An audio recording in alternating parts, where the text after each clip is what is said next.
PDHP, You and the Profession by Emma Francis, student number 11490889. Me and my PDHP experiences.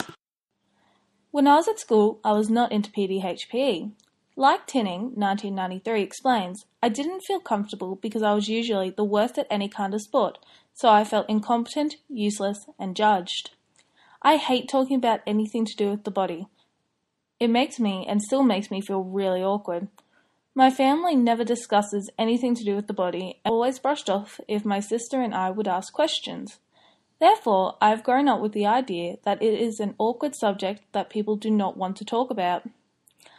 I went to a school that had basically no specialised PDHPE teacher, and I guess that was another reason I didn't like PDHPE, due to the fact that the sports that I did like were not catered for. I participated in a few sports when I was a child, but the moment they became too competitive, I quickly gave up, because if I know I cannot win, then I do not want to see myself try my hardest and end up failing. I chose not to go to Western Region in Year 3 due to the fact that the only reason I came first and second was because there were not many girls in my age group, as I was younger than everyone else. Thus, I wasn't actually competing, I was getting the awards by default. Every Wednesday in high school, we would have sport. At the beginning of the term, we would choose a sport we wanted to do. Then, we would have to stick to it. I found a couple of sports I liked, but I mostly picked the sports my friends wanted to do. My parents forced me to participate in sports outside of school.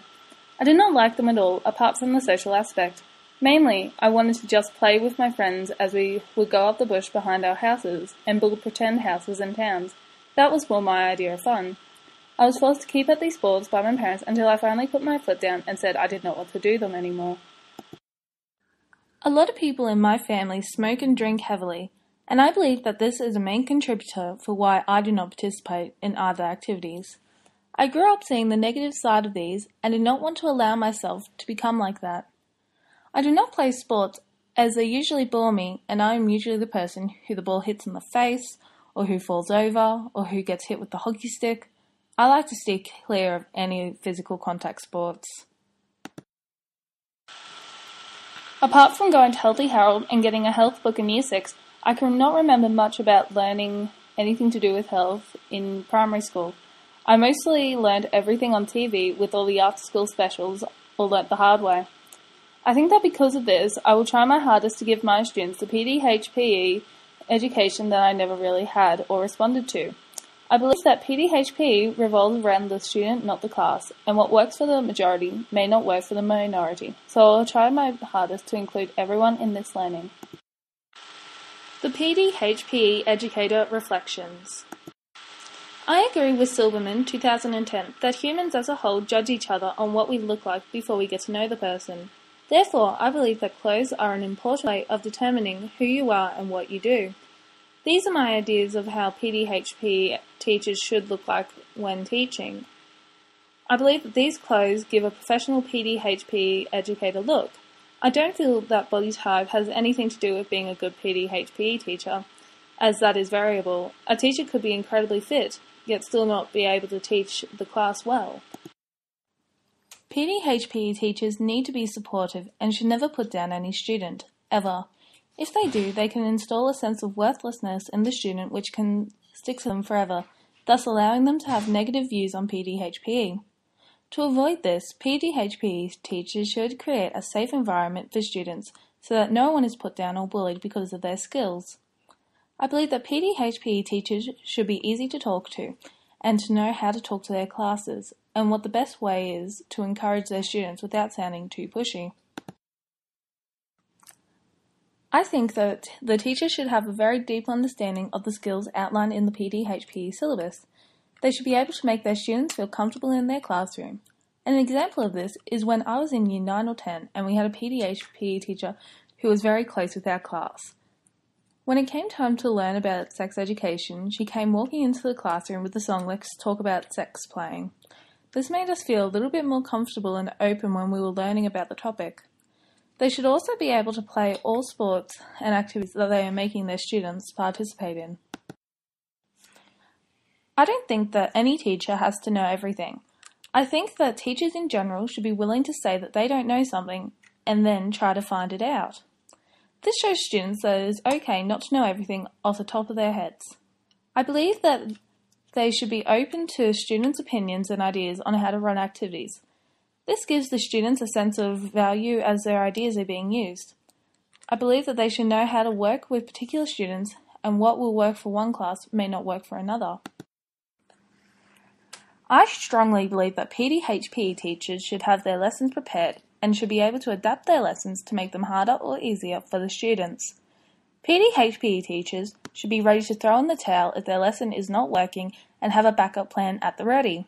This could be a lesson or game that the class has already done and know how to play, or something that the teacher always has on the ready in case of a failing class. I think it is imperative that the lessons be class and age appropriate, otherwise it will be totally pointless if a game is too easy for the students, as they are not learning anything and will soon become bored. PDHP and educational settings, my position. The value of PDHP, I believe, is to help students develop an interest in the subject, as well as encouraging students who may not think they're good at it to have a go. I also believe that PDHP helps encourage students who are exceptionally talented at PDHP to broaden their horizons. I believe that early childhood students need to have PDHP taught effectively to them so that they can continue to develop their gross and fine motor skills. Sandrock 2011. I also strongly agree with Kirk 1996. Schools should teach students how to be healthy, not make them healthy. It is the responsibility of the student, not the school, to ensure the student has a healthy well-being. I do not think that it is valuable for students to think that everything is a competition because of PDHP. From personal experience, I feel that when everything becomes a competition, the loser then feels that they are not good enough and therefore will have a negative view on PDHP. I disagree with Tinning, 2001, that health and exercise are the same thing. I believe that they are two separate things. Yes, they do help each other. However, exercise does not make you spiritually, emotionally, or mentally healthy, only physically. An equal amount of time needs to be spent on each subject separately in order to achieve a healthy well-being. This notion needs to be enforced by PDHP teachers so their students learn the value of both health and exercise. I believe that PDHP can make a huge impact on students' lives in a positive way if all the factors are taken into consideration. If not, I believe that PDHP can impact negatively, like it did on me when I was younger. I believe that if I were to compare myself to the PDHP teacher in the previous section, I think I wouldn't be able to do everything that the students can do, purely because of my lack of skill. But apart from that, I think I would be about the same. I will try to be this kind of PDHP teacher. I feel as though if I had this kind of teacher when I was in school, I would be way more interested in PDHP than what I was. Reflection and justification. Firstly, I believe that PDHP teachers have to ensure that their classes are a mix of what is good for the class as a whole and what is good for the students. Because if a lesson is keeping the class happy but not actually benefiting the students, then what is the point? They are learning nothing. Secondly, teachers should understand that students need to feel safe and comfortable in their class in order to have the best learning experience possible. Otherwise, they will start to become disinterested. Lastly, I believe that PDHP teachers need to dress appropriately, or else they will be looked on as unprofessional and not being serious. Therefore, their students will not take the subject seriously. Thank you for listening to my presentation.